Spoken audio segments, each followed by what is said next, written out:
Casting Call, bienvenue sur le podcast de la rédaction de casting.fr qui révèle ta vraie nature.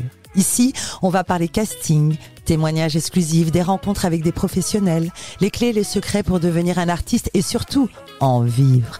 Casting Call, c'est ton nouveau coach audio qui te permet de poser ton premier pas sur ton chemin de l'éveil et de la réussite. Ose enfin devenir celui dont tu rêves. Bonjour, je suis Soledad Franco. Bienvenue sur le podcast de la rédaction de casting.fr, Casting Call. Maluma, Balvin, Karol G, Daddy Yankee, les pionniers du reggaeton ont une personne en commun, c'est elle. Comment cette magnifique latina est devenue l'attachée de presse la plus influente du milieu latino en France? Journaliste. Étant moi-même sud-américaine, vous imaginez que je suis heureuse, ravie et fière de recevoir une femme indétrônable dans le milieu latino en France. J'ai l'immense plaisir de recevoir Claudia Ben aujourd'hui. Claudia, hola. Hola Soledad, merci beaucoup pour cette présentation. J'ai les larmes aux yeux. Muchas gracias, merci beaucoup de me recevoir. C'est vraiment un plaisir de partager ce moment avec vous. La devise de ce podcast est « Ose devenir celui dont tu rêves ». Qu'en est-il pour toi ? Alors oui, c'est vrai. Je pense que depuis toute petite, j'ai toujours eu un rêve et un projet en tête. C'est de faire briller l'Amérique latine ici en France. Bon, je vous raconterai mon histoire, mais en tout cas, je viens de très très loin. Mais lorsqu'on dit que les rêves deviennent réalité, je pense que c'est vrai, oui et non. Je pense qu'ils deviennent réalité si on y travaille très dur et si on ne lâche jamais en fait. Où as-tu grandi ? Alors j'ai grandi à Strasbourg, je suis née à Strasbourg. Ma maman, elle est péruvienne, mon papa français. Et en gros, ma vie, c'est toujours départagée entre le Pérou et la France. Alors, quel genre d'enfance tu as eu ? Alors, c'était une enfance, je pense, heureuse. En fait, j'ai toujours grandi avec mes deux parents. J'étais fille unique jusqu'à mes 8 ans. Et j'ai toujours grandi entre l'ambiance franco-latina. Sauf que quand j'étais petite, il n'y avait pas les réseaux sociaux. Comme cela existe aujourd'hui. Donc, du coup, je ne comprenais pas trop tous ces mélanges-là. Par exemple, ma maman qui avait une certaine personnalité, mon père une autre. Du coup, il y avait toujours ce choc culturel. Ma maman très protectrice, mon papa un peu plus cool avec moi. Du coup, je ne comprenais pas trop tout ça. Mais bon, après, en grandissant, je me suis rendu compte qu'il s'agissait tout simplement du choc culturel. À quel âge as-tu découvert le Pérou ? J'ai découvert le Pérou quand j'étais petite. En fait, je suis née à Strasbourg et lorsque j'avais 2 mois, en fait, mes parents, en fait, ils ont pris la décision qu'on parte au Pérou, histoire que je sois vraiment imprégnée de la culture. Et je suis rentrée quand j'avais j'étais petite, j'avais 2 ans et demi. Alors, lorsque je raconte ça à mon entourage, moi, je dis toujours avec fierté que j'ai grandi au Pérou, mais on me répond toujours, mais grandi, tu te souviens de rien. Mais je me souviens de beaucoup de choses, en fait. On va pas parler psychanalyse et pédiatrie, mais on sait bien que de 0 à 3 ans, c'est là où on se crée, on se forme son identité. C'est vrai. C'était une parenthèse. C'est vrai. Et alors après, quand tu reviens à 2 ans et demi en France, là, une scolarité française, mais tous les étés, juillet-août, tu partais. Et tu partais où ? Je partais à Lima. Alors, en fait, j'ai fait mes études en France. En fait, lorsque j'avais 4 ans, j'ai intégré l'école internationale de Strasbourg. Donc, en gros, moi, j'étais en section espagnole. On était 25 par classe. Et parmi les 25 personnes, il y avait peut-être 3 ou 4 personnes qui étaient franco-latinos comme moi. Et le reste, c'était des Espagnols, en fait, leurs parents, c'était des militaires de l'Eurocorps. Uh-huh. Donc, j'ai toujours grandi dans cette ambiance-là. Donc, toujours en quête de chercher les personnes qui parlent espagnol comme moi ou qui avaient le même vécu que moi. Et après, donc juillet-août, de mes 4 ans jusqu'à mes 18 ans, c'était à Lima, donc la capitale du Pérou. En plein hiver. En plein hiver, parce que c'est l'hiver là-bas. Bon, l'hiver à Lima, c'est, je ne sais pas, 16, 17 degrés. Uh-huh.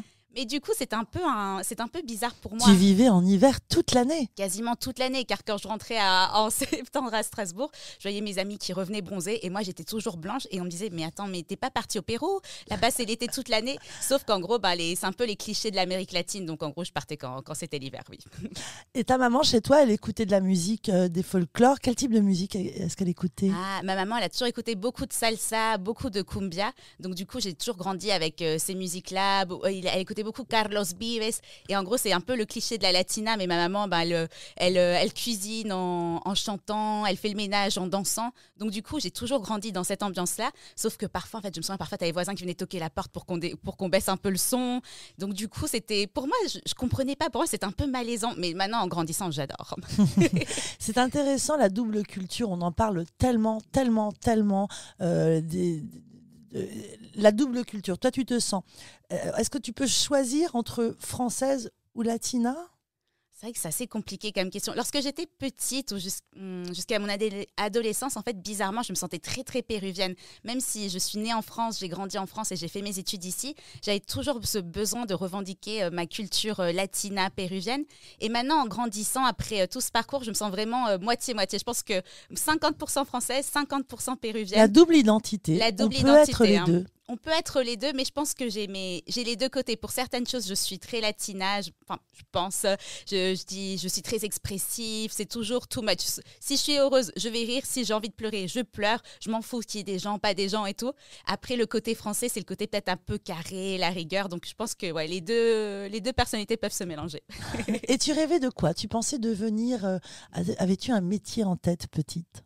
Toujours, j'ai toujours voulu être journaliste. Ah, c'était vraiment ton désir. Oui, mon plus grand rêve. Alors, raconte-nous ce parcours. Comment es-tu devenue journaliste? C'est un très long parcours. En gros, je pense que lorsque j'avais peut-être 13-14 ans, on me demandait souvent ce que je voulais, donc je disais journaliste. Sauf que moi, en fait, je suis de Strasbourg, je suis d'une petite ville moyenne. Là-bas, à Strasbourg, on a les institutions européennes, on a quelques médias, mais ça reste des médias régionaux. Et c'est vrai que c'était un parcours qui était... ça me fait pleurer. Mais c'est vrai que c'était un parcours qui était très, très dur, semé d'embûches, parce que j'ai beaucoup grandi avec ma maman. Mes parents, ils ont divorcé. Donc, ma maman, même si elle s'est intégrée en France, elle a toujours eu cette vision... Ils ne connaissaient pas les codes, c'est ça? Elle connaissait elle connaissait les codes français, mais pas vraiment les études, parce qu'elle a fait ses études au Pérou. Donc, pour elle, journaliste, elle m'a dit, quand je lui ai annoncé ça, elle m'a dit « Pisa tierra, marche... » comment on pourrait traduire pisa tierra en français? Pisa tierra, oui, pisa tierra, c'est compliqué à traduire. Pisa tierra, camina, marche sur la terre. Marche sur la terre, c'est-à-dire arrête de rêver, reviens sur terre, arrête de rêver. Exactement, elle m'a dit comme ça, elle m'a dit arrête de rêver. Pourquoi? Pour elle, c'était trop? Pour elle, en fait, pour être journaliste en France, faut vraiment... Parce qu'elle a vraiment les clichés du journaliste qui passe sur France Inter, qui est hyper calé, politique, culture. Elle voyait Et c'était trop? Pour ma maman, oui. Alors que moi, j'avais des bonnes notes en cours, mais c'est vrai que j'étais pas la meilleure, j'étais pas la number one en cours. Je lisais l'actu, mais... C'était pas ma passion. Moi, ma passion, ça a toujours été la culture, la musique, les théâtres, les expos. Alors que pour ma maman, être journaliste, elle me disait, mais alors, vas-y, alors récite-moi c'est quel parti politique, qui est ce politicien-là. Elle me montrait des photos dans les magazines. Elle me dit, si je te montre cette photo-là, c'est qui, c'est quel député. Donc moi, je savais pas répondre. Et ma maman, elle me disait, mais t'es sûre que tu vas être journaliste? C'est très, très élitiste en France. Alors tu fais quoi? Tu décides de faire quoi? Du coup, j'écoutais, mais c'était très dur pendant mon adolescence parce qu'en gros, ma maman, elle y croyait pas vraiment. Et je pense qu'elle avait peur que je me lance dans un domaine qui soit trop dur ou que peut-être je gagne peut-être pas assez. Donc en gros, j'ai continué donc le lycée, donc je gardais toujours cette idée en tête. Et peut-être quand j'avais 16 ans, j'écoutais beaucoup de reggaeton à ce moment-là. Je dis à ma cousine du Pérou, je lui dis, tu sais, ma maman, elle veut pas que je sois journaliste, mais moi, je sais qu'un jour, moi, je serai avec Daddy Yankee. Wow. Moi, je sais que moi, je vais être avec les artistes portoricains. Tu l'as dit, tu l'as pensé? Je l'ai dit, mais j'ai juste dit à ma cousine, je lui ai dit que dans 10 ans, tu me vois où? Dans 15 ans. Elle me dit, moi, je te vois à Miami, je te vois avec Daddy Yankee, moi, je te vois avec tous ces artistes-là. Je lui dis, moi aussi, tu verras qu'un jour, je vais interviewer ces artistes-là. J'aime ce genre d'histoire. La volonté de la passe, c'est absolument divin. J'adore, c'est ce que j'entends toujours au micro. Vous entendez les auditeurs? Allez-y, rêvez et dites-le. Et donc? Il faut le dire, parce que je pense que si on le prononce pas, en fait, je pense qu'il faut quand même dire ses rêves à voix haute, mais pas n'importe qui, car les personnes ne sont pas toujours se le dire à soi-même déjà, en se regardant, c'est ce qu'on appelle les affirmations positives, et ça fonctionne, c'est la magie de la vie. Et alors? Magie de la vie. Alors, qu'est-ce qui s'est passé? Donc, du coup, j'ai fini mon lycée. Après, du coup, j'ai fait une licence de langue. Et là, c'est vrai que... Comme on fait toutes. Comme on fait toutes. Tu as aussi fait une licence de langue? Oui, dès qu'on parle de langue, on va dans les licences de langue. C'est vrai. En fait, j'avais besoin de faire une licence, donc je me suis lancée dans une licence de langue. Et c'est vrai qu'autour de moi, j'avais 2-3 amies qui étaient très bienveillantes avec moi, plus des franco-latinas ou franco-espagnols qui me soutenaient beaucoup dans mon projet. Sauf qu'auprès de ma maman, ça passait pas parce qu'elle me disait... Encore moins le reggaeton, parce que rappelez-vous, maintenant c'est mode le reggaeton. Mais on parle de quoi? Il y a 15 ans, le reggaeton, c'était un peu associé au bad boy et c'était pas très bien vu. C'était pas très bien vu. En plus de ça, c'est pas la même génération. Donc, ma maman comprenait pas. Donc, moi, ce qui se passait, c'est qu'en gros, moi, j'étais une élève très studieuse. Donc, je révisais beaucoup. Mais lorsque je révisais, je mettais du reggaeton à fond dans ma chambre. Et ma maman, elle toquait à ma porte. Elle me disait, mais on s'en fout de ça. Qui va demain? est-ce qu'on va t'interroger sur Daddy Yankee? Est-ce que demain, on va t'interroger sur Bissing et Yandel? Je dis, demain non, mais un jour, oui, on m'interrogera dessus. Moi, je serai avec eux. Et ma maman, elle me disait, mais arrête et tout. Mais elle me fait, mais arrête, t'es dans les nuages, là. Elle me fait, mais journaliste en France, c'est journaliste politique, économiste. Personne s'intéresse à ça. C'est marrant, ces mamans latinas et leur exigence culturelle. C'est très dur, c'était très, très dur. Mais donc, du coup, ce qui s'est passé, c'est que quand j'étais en licence, 3e année de licence, on devait donc choisir un stage. Et moi, en fait, tous mes camarades avaient trouvé leur stage en avance parce qu'ils avaient une tante, ils avaient un cousin qui avait une entreprise. Moi, en fait, à vrai dire, je viens d'une famille qui est assez modeste. Donc, moi, j'avais aucun contact dans le milieu. Le seul contact que j'habitais à Strasbourg, c'était l'animateur d'énergie qui m'avait accepté parmi ses amis Facebook, mais on s'était jamais parlé, jamais rencontré. J'étais une fidèle auditrice d'énergie, donc moi je participais à tous les concours pour aller à tous les concerts. J'ai vu tout plein, j'ai vu Shaim en concert, Sherif Halouna. Ah, t'étais ultra active. J'étais ultra active dès que j'étais ado, donc du coup j'écris à l'animateur d'énergie, je dis écoute, moi je suis en 3e année de licence, je rêve d'être journaliste, j'ai envie d'être journaliste, j'écoute énergie depuis plus de 10 ans, je connais toutes vos playlists, je connais tous vos artistes, moi j'ai envie de faire un stage chez vous, qu'est-ce que je dois faire? Il me dit bon écoute, je te mets en contact avec la rédac. Du coup, ils m'ont fait passer un entretien le jour de mon anniversaire en 2013, je me souviens, donc c'était à plus de 10 ans. Et là, du coup, on me donne la réponse 2 jours après et ils m'ont dit que parmi les 5 personnes qui ont postulé au stage, qui trouvaient que ma personnalité convenait le mieux. Donc, en gros, j'annonce ça à ma mère, elle me dit, mais c'est incroyable. Mais elle me dit, Énergie à Strasbourg. J'ai fait, mais bien sûr. Donc, du coup, je commence mon stage chez Énergie. Et là, tu as quel âge? Là, j'avais 21 ans. 21 ans. 21 ans, donc je commence mon stage chez Énergie. Tu vois, dans ces histoires, c'est ce que j'aime. C'est que en écoutant la radio, en participant au concours, finalement, tu as commencé à te former. Oui, en prenant du plaisir. Indirectement, mais oui. Indirectement, et à tisser des liens aussi. C'est ça, en fait, c'est un milieu où il faut tisser beaucoup de liens, c'est vrai. Et le stage commence donc? Le stage commence donc ça se passe, donc c'était donc 2 mois à la rédac d'Énergie Strasbourg. Donc là, en gros, moi, je pensais que j'allais faire partie des concerts, qu'on allait me présenter les artistes, alors que pas du tout, c'était vraiment 100% journalisme. J'ai beaucoup, beaucoup appris, on m'a formée au métier de la radio, à faire des montages radio, comment est-ce qu'on mène une interview, comment est-ce qu'on fait comment est-ce qu'on mène une interview, comment est-ce qu'on l'écrit, donc j'ai été formée.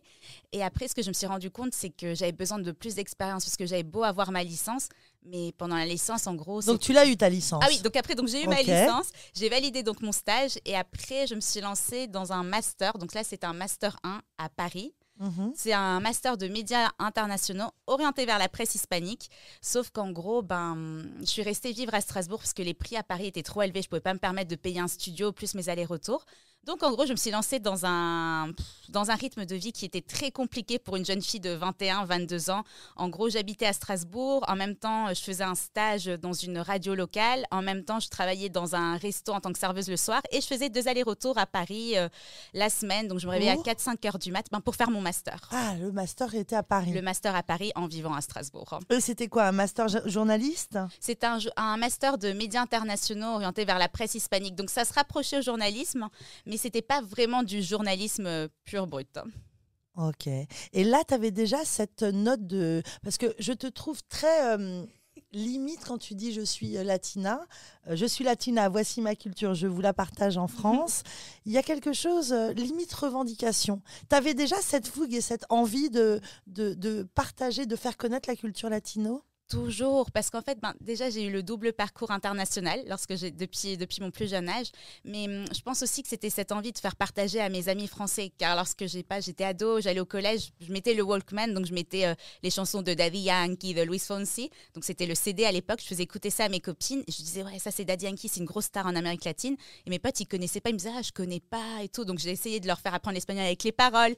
Et j'ai essayé de leur montrer quelques vidéos les peu vidéos qu'il y avait sur YouTube. Donc je pense que c'était toujours ce partage-là et aussi vouloir rompre les clichés, car en fait c'est vrai que les amis français, ils avaient toujours cette image que quand je partais au Pérou, j'allais peut-être mettre un poncho, ils comprenaient pas trop ce choc culturel, donc je pense que j'ai toujours eu envie de partager tout ça avec mes amis français aussi. Et après ce master, qu'est-ce qui se passe? Alors après le master, qu'est-ce qui se passe? J'ai enchaîné les stages et en fait, à savoir que toutes mes années, pendant les études de mes 18 ans jusqu'à un peu avant que j'arrive à Paris, en fait, quand je faisais mes études, je voyais que les plus grosses stars du reggaeton ou les plus grosses stars de la musique latina venaient à Paris. Sauf que moi, j'habitais à Strasbourg.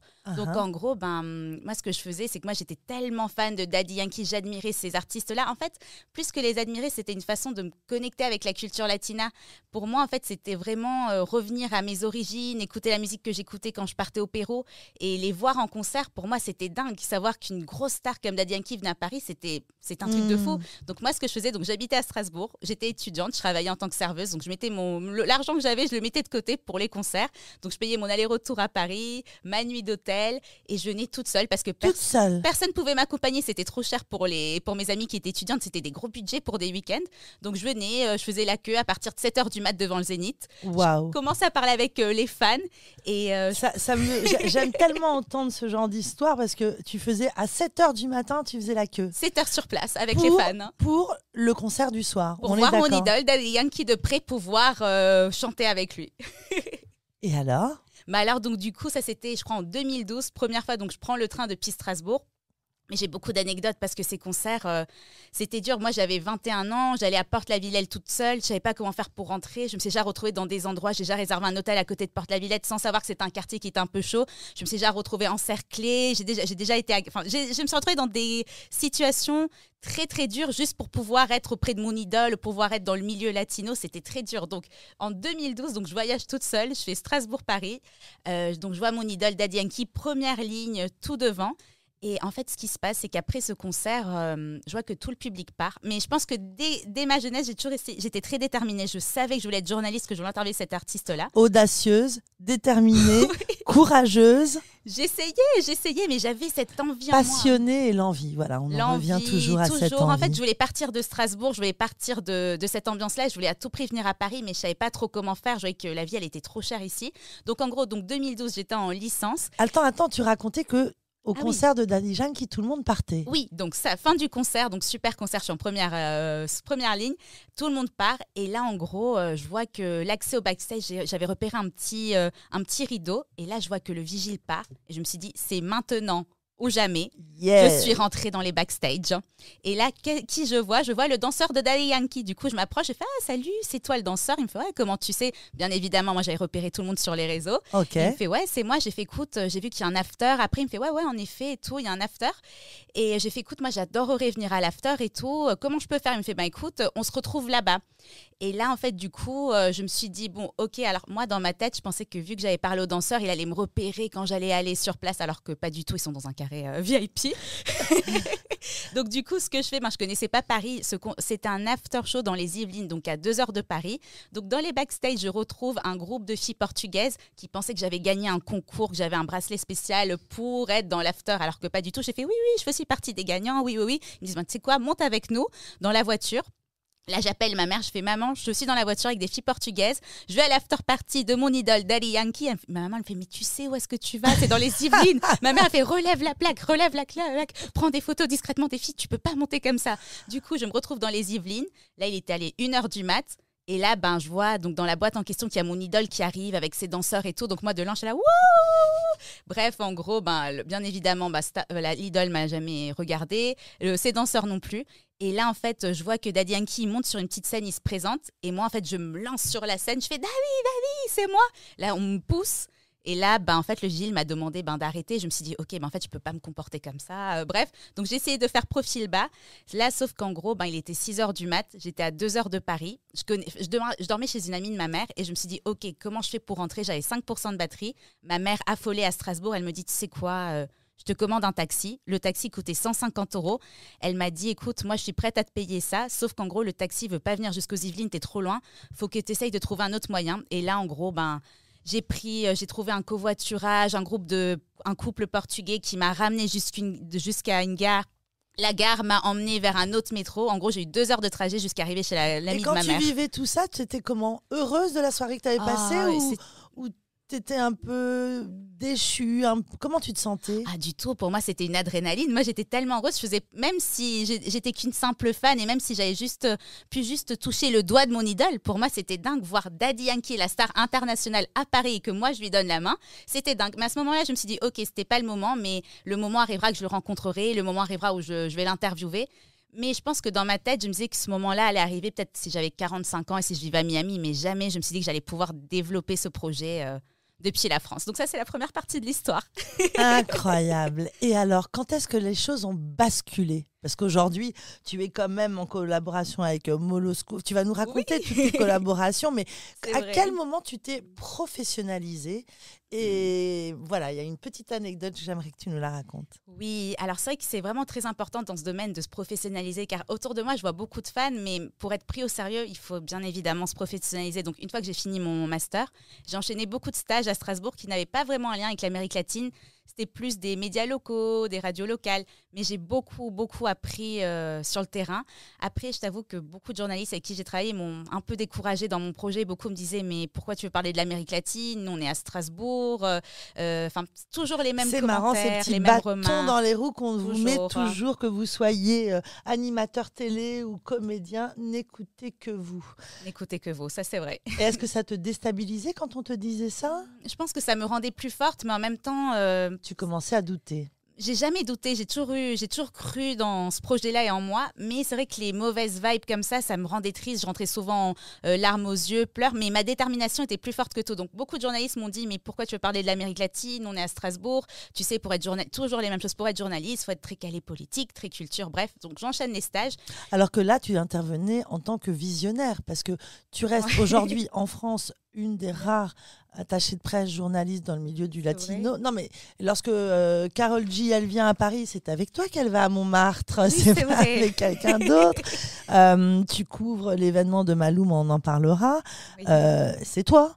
Alors, tu étais visionnaire finalement. C'est vrai, en fait, je ne me rendais pas du tout compte. Je pense qu'à cette époque-là, je voyais ce projet-là comme quelque chose de grand, mais je ne me suis jamais dit je suis visionnaire. Parce qu'à l'époque, est-ce que Shakira, Jennifer Lopez, tout ça, est-ce qu'elles étaient si célèbres que ça? Je ne sais pas, parce qu'aujourd'hui, il y a un vrai boom, mais il y a 16 ans moins. Alors, Shakira et Jennifer Lopez ont toujours eu leur place jusqu'à présent, mais c'est vrai que tous ces artistes-là, Maluma, Karol G, c'est vraiment les nouveaux artistes. Mais par anecdote, moi, par exemple, quand j'étais petite, ma référence, c'était J-Lo. Donc, moi, je me sentais vraiment identifiée à elle, genre avec une photo d'elle au-dessus de mon lit. Donc, à chaque fois, je la regardais, je la contemplais. Je savais que tôt ou tard, ça allait finir par payer. Donc, qu'est-ce qui se passe? Donc, après mon master, donc, j'enchaîne les stages. Je suis toujours à Strasbourg. Et là, en gros, je me suis dit, mais moi, j'ai pas envie de vivre à Strasbourg. Enfin, j'adore ma vie, mais je ne vais pas pouvoir développer ici mon activité autour de l'Amérique latine. En plus de ça, tous les events ont lieu à Paris. Et je me suis dit, OK, il faut que je trouve le moyen pour partir, peu importe si j'ai pas d'argent. Mon compte, j'étais même pas à zéro, hein, j'étais à moins 200, je crois, sur mon compte à ce moment-là. J'avais aucun argent de côté. Bref, et je me suis dit, OK, il faut que je fasse quelque chose. Moi, j'ai pas envie d'être journaliste radio. Moi, mon rêve, c'est de travailler à la télé. J'ai besoin de communiquer plus avec les gens, même si j'aimais beaucoup la radio. Donc, en gros, j'ai trouvé une école à Paris qui s'appelle l'Académie audiovisuelle. Donc, c'était 1 an de... Je ne sais pas si tu la connais, cette école-là. Bien sûr, on la connaît. C'est vrai? Oui. Du coup, j'ai passé un casting, un concours pour faire partie de cette école. En gros, je me trompe ou c'est Richard Jouffour? J'ai un doute. Oui, c'est lui qui m'a formée. On les connaît très, très bien et c'est des gens très bien. Absolument. Franchement, l'école, elle est top. En fait, c'est 1 an... Il forme toutes les animatrices. Oui, Richard, qu'on embrasse. J'ai beaucoup travaillé avec lui. C'est vrai.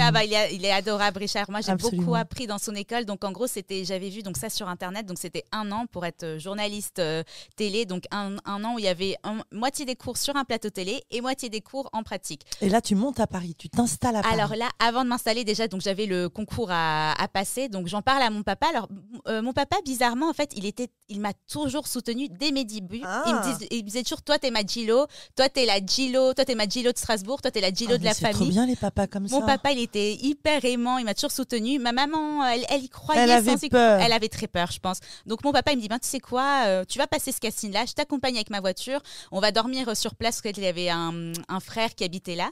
Du coup, il m'accompagne. Je finis donc le casting en question. Et pour moi, juste le fait de rencontrer un journaliste qui avait son école, pour moi, c'était dingue. Je n'avais jamais rencontré avant. Du coup, il me fait passer le casting. Et à la fin du casting, moi, je pensais que j'allais avoir la réponse, une semaine après. Et là, il se lève, il me donne la main, il me fait « Bienvenue à Paris, tu pourras enfin déménager. Tu fais partie de mon école. » Bravo. Donc, du coup, là, je sors en larmes. Mon papa, il me prend dans les bras et tout. Donc, 1 an de formation. 1 an de formation. Mais d'abord, j'avais 2 mois pour déménager de Strasbourg. Donc, sachant que je n'avais pas de loyer à Paris, je ne savais pas où j'allais vivre. Je raconte ça à ma mère. Ma mère affolée. « Oh là là, tu vas faire comment? Avec quel argent? Comment ?» Je dis à ma mère en espagnol, « No me importa. Mi fuerza es no tener nada. » Donc, ma force, c'est de ne rien avoir. Donc ma mère, elle me disait, oh là là, Dios mío, dans quoi tu t'embarques, pourquoi, comment et tout. J'ai fait, maman, c'est pas grave. Moi, je vais faire cette école et quand je finis l'école, moi, moi, dans ma vie, dans ma tête, je me suis dit, moi, c'est à la télé. On va me voir à la télé, on va me voir développer mon projet. Ma mère, donc, affolée, je trouve mon logement à Paris, à Saint-Maur-des-Fossés. Mon père m'accompagne, hyper mignon. Il est venu avec sa voiture. On a pris toutes mes valises, mes meubles, hyper mignon. Mon père, il m'a soutenue à fond. Il m'a dit, moi, je crois en toi. T'es une battante. T'as toujours bossé depuis ton plus jeune âge. T'as jamais rien attendu de personne. Moi, en fait, j'ai jamais vraiment demandé de l'argent à ma famille. Moi, l'argent que j'avais, le seul argent, c'était... Celui que tu ramenais en étant serveuse. En étant serveuse, en faisant mes boulots d'étudiant, on va dire, où ça se passait pas toujours bien. C'est ce qu'on appelle bien. la loi de l'attraction. Et plus on active comme ça, écoutez ce qu'on vous raconte. Faites, parce que ça apporte de la chance et ça produit. C'est vrai. Et c'est absolument merveilleux. Et là, tu t'installes dans cet appartement. Du coup, je m'installe à Saint-Maur-des-Fossés, donc une coloc avec des étudiants. Donc très vite, donc je me suis dit, ok, donc je suis arrivée à Paris, il faut que je fasse quelque chose. Donc je développe donc la formation à côté. À côté, je me trouve un boulot en tant qu'assistante dans un centre d'affaires, donc rien à voir. Mais en même temps, donc je cumulais avec ma formation, j'essayais de me former à fond. Donc je me suis dit, ok, si je veux qu'on prenne au sérieux à Paris, il faut déjà que j'essaye de me professionnaliser au max. Je peux pas me comporter comme la fan qui va au concert, qui se réveille à 6h du mat, où je dois le faire pour moi, mais je peux pas montrer ça. Donc du coup, je finis la formation. Et moi, en fait, je pensais qu'à la fin de la formation, je me suis dit, OK, on va me repérer les meilleures émissions et tout. C'est très rare qu'on vous repère. C'est vous qui devez avoir un objectif et y aller. C'est ce qu'on dit toujours. Exactement. Moi, je ne savais pas, j'étais plus jeune, donc je me suis dit, OK. On pense toujours qu'on va venir nous cueillir. Alors, pas du tout. En fait, c'est ce que j'ai appris, c'est ce que je dois vous dire, c'est qu'en fait, personne va te déballer le tapis rouge. En fait, c'est à toi d'ouvrir ton propre tapis rouge, on va dire. Donc, en gros, la formation se finit. De là, j'ai commencé à bosser. J'ai trouvé une radio qui s'appelle Radio Capsao. C'est l'équivalent de Radio Latina à Lyon. Connais, ouais. Tu connais aussi. Ouais. Bon, du coup, j'étais leur correspondante. Je faisais des reportages toutes les semaines, donc 100% radio, autour de la culture latina à Paris. Donc, toutes les semaines, donc, je vais interviewer que ce soit des chanteurs, des danseurs. Donc, exemple d'interview. Salut à tous, je vous présente José, qui est danseur de salsa de Cali. Donc, raconte-nous tout, José, c'est quoi la salsa? Donc, j'interviewais avec mon micro. Génial. Donc, je me suis dit, c'est super. Donc là, j'ai enfin un pied avec, j'ai enfin un lien avec l'Amérique latine.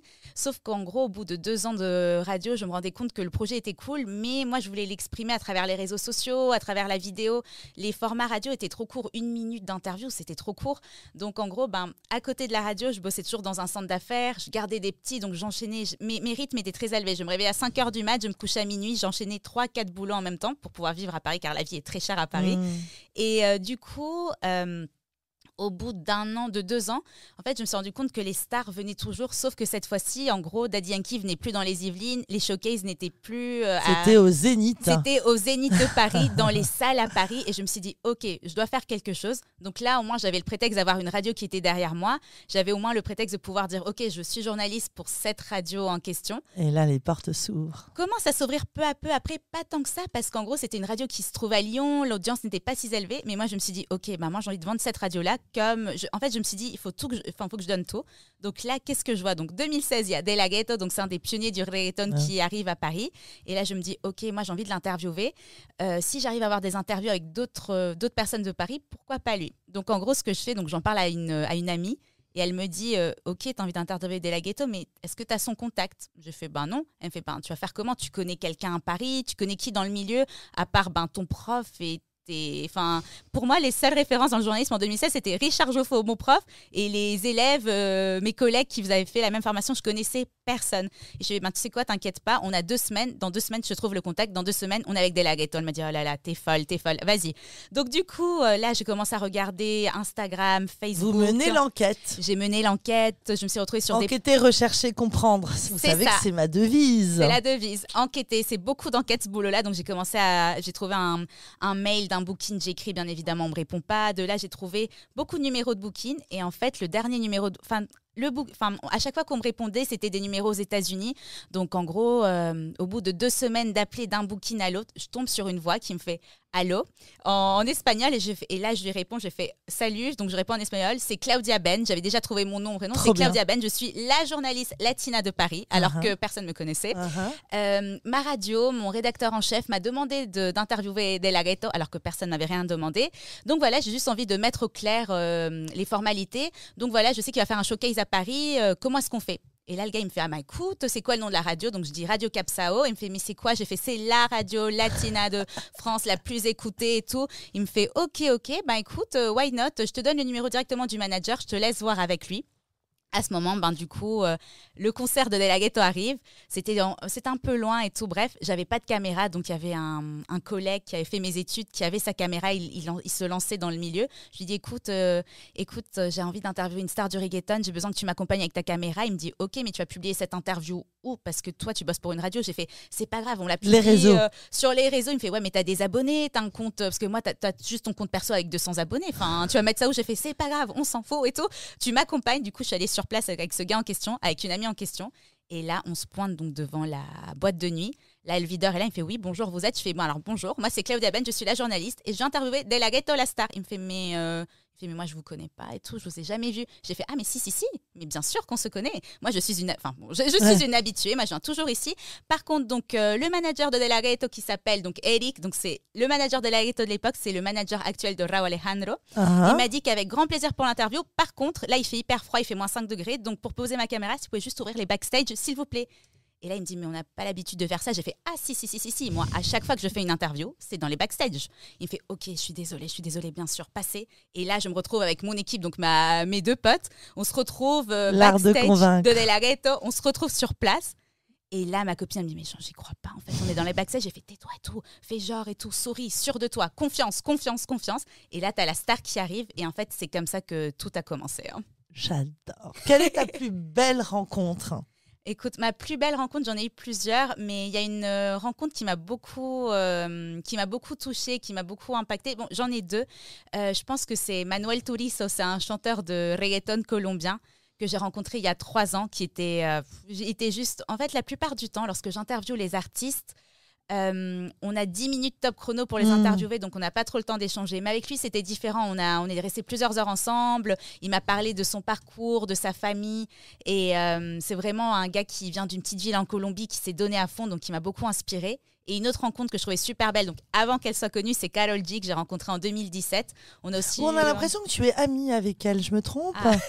J'adorerais être amie avec. Non, on n'est pas amis, mais on se connaît. Je l'ai interviewée pour la première fois en 2017 quand elle est venue en France. Et là, il y a 1 mois, je l'ai accompagnée dans sa tournée des médias, Fun Radio et Énergie en tant que traductrice. Alors finalement, parce que tu es attachée de presse, journaliste, tu fais de la traduction également, tu couvres des événements. C'est quoi un quotidien, une journée type chez Claudia Ben? J'ai pas vraiment de journée type. En fait, maintenant, je suis 100% freelance, donc je me suis lancée en tant que journaliste et attachée de presse freelance. Mais ce qui est bien dans ce métier-là, c'est qu'il n'y a pas de journée type. En fait, on s'ennuie jamais. Mais je travaille beaucoup depuis chez moi. Mais par exemple, une journée type, en ce moment, je travaille avec Los Productions, c'est une boîte de prod, donc je travaille en tant qu'attachée de presse, donc des concerts latinos, donc de Maluma et de Rauw Alejandro. Mais en fait, une journée type, c'est je me réveille, je sais pas, ça dépend des jours. Mais en tout cas, dès que je me réveille, je regarde mes mails, je check les réseaux sociaux. Et j'essaye donc de voir toute l'actu musicale. Et après, du coup, je contacte directement Los Productions pour leur faire quelques propositions de partenariat. Ou après, du coup, parfois, je cale des interviews. Enfin, tout dépend. J'ai pas de Et aujourd'hui, tu as type, accès à absolument tous les artistes. Si demain, tu veux interviewer une personne, c'est faisable.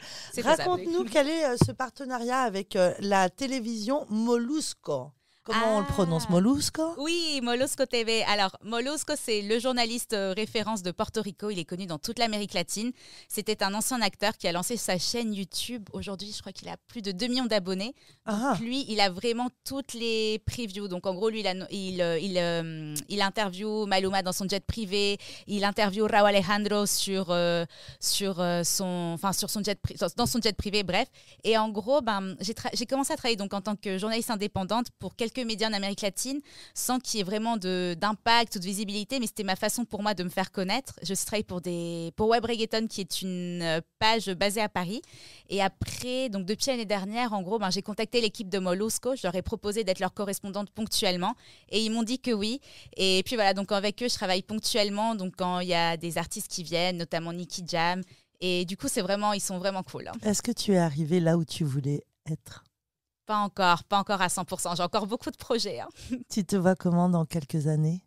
Je pense que dans quelques années, je me vois... Enfin, moi, mon plus grand rêve, ce serait que Paris ou que la France devienne latina. Moi, je rêve qu'on voit... comme on voit des kebabs ou des sushis partout, je rêve que les Français mangent latino. Je rêve qu'un pote français me dise, tu sais quoi, ce midi, on va manger un ceviche. Mais tu sais qu'on en vient. Le ceviche, les restaurants de Villa Micuna ou et le Roméo, on va embrasser nos amis Jiménez et Michel Neveu qui font un carton chaque soir. C'est étonnant d'ailleurs comment cette musique, elle devient très populaire finalement. Énormément. Je pense que la musique a toujours été là, mais je pense que les réseaux sociaux ont beaucoup aidé. Et notamment depuis le boom de Despacito en 2016, Daddy Yankee et Luis Fonsi, je pense qu'ils ont ouvert beaucoup de portes à l'international. Et je pense que maintenant, pour los latinos, c'est nuestro momento, c'est notre moment. Et je sais qu'il y a beaucoup de choses qui se font, que ce soit dans l'événementiel, les concerts, la culture ou la gastronomie. On en voit de plus en plus, mais je sais que ça va continuer d'évoluer en tout cas. J'aimerais que tu nous parles de la place de la femme dans ce milieu reggaeton. Le milieu du rap américain, etc. C'est souvent, même en France, je suis parfois étonnée des paroles. C'est un peu misogyne. Qu'en est-il de la femme latine ? Alors, je pense que la femme latina, c'est une femme qui est très sûre d'elle, qui ne se laisse pas faire. Je pense qu'on a beaucoup de clichés, je ne sais pas, de la femme soumise, de l'homme macho. Donc, c'est vrai que c'est une culture, moi je trouve, en tant que Française, qui est un peu machiste, mais les temps sont en train de changer. En tout cas, je pense que la femme latina, c'est une femme qui est déterminée, qui a du caractère. C'est la femme qui, je pense, comment on dit en fait, qui s'assume. Qui s'assume en fait. Toi, en tant que femme journaliste face à ces hommes du milieu du reggaeton, est-ce que ça t'a posé problème d'être une femme ou au contraire ? Peut-être à mes débuts, oui. Je pense beaucoup parce que lorsque j'ai commencé à interviewer ces artistes de reggaeton, en fait, c'était que... toutes les personnes qui m'entouraient, c'était que des hommes. L'artiste est un homme, son manager un homme, le producteur un homme. Et en fait, j'avais affaire qu'à des hommes. Donc, je pense qu'au début, ça a été dur vraiment qu'on me respecte parce que là, je venais avec mes copines qui m'aidaient à filmer. On était tout en jupe, pantalon. Donc, en gros, au début, j'avais quelques petites remarques en mode « Ah, salut », une petite drague par-ci, par-là. Et moi, en fait, j'ai toujours mis une distance en mode « Salut, enchanté ». Moi, j'ai interviewé l'artiste. Et je pense que ça a pris du temps pour vraiment me faire respecter et poser un cadre. Mais je pense qu'à partir du moment que tu arrives à mettre des distances et vraiment à faire comprendre que tu viens pour bosser et pas pour draguer ni pour faire des rencontres, les gens vont te prendre au sérieux. Celle qui a mis au clair les choses par rapport à la position de la femme latina, c'est Shakira. Avec sa dernière chanson dédiée à son ex. Oui. Elle est incroyable, cette chanson. Qu'est-ce que tu en penses ? Moi, j'admire beaucoup Shakira et son parcours. Je pense que c'est une femme qui est très forte, qui a vraiment de très belles valeurs et c'est une femme qui s'assume. Je sais que beaucoup de personnes l'ont critiquée, beaucoup de personnes... je pense qu'elle a reçu un gros soutien d'une grosse partie de la communauté, mais je sais que beaucoup de personnes l'ont critiquée, pourquoi elle raconte sa vie. Moi, je trouve que c'est vraiment super ce qu'elle fait, vraiment s'assumer et aussi pouvoir dire, OK, les femmes, on est fortes, on n'a pas besoin d'hommes, on peut s'assumer toute seule. Moi, je trouve que c'est vraiment génial. Et cette femme forte et audacieuse, tu l'incarnes merveilleusement bien.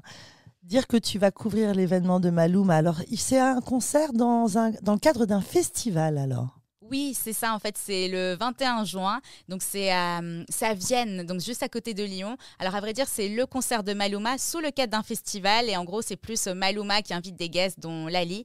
Et moi en fait je serai sur place en tant qu'attachée de presse, donc là on bosse à fond sur ce concert-là et j'espère vraiment que vous allez pouvoir venir. Est-ce que tu aimes bien Maluma ? Si j'aime bien Maluma, je l'aime. Merci Claudia Ben. Et bonne chance. Hasta luego y muchas gracias. Muchas gracias a ti, Soledad. Merci beaucoup pour cette opportunité. Claudia.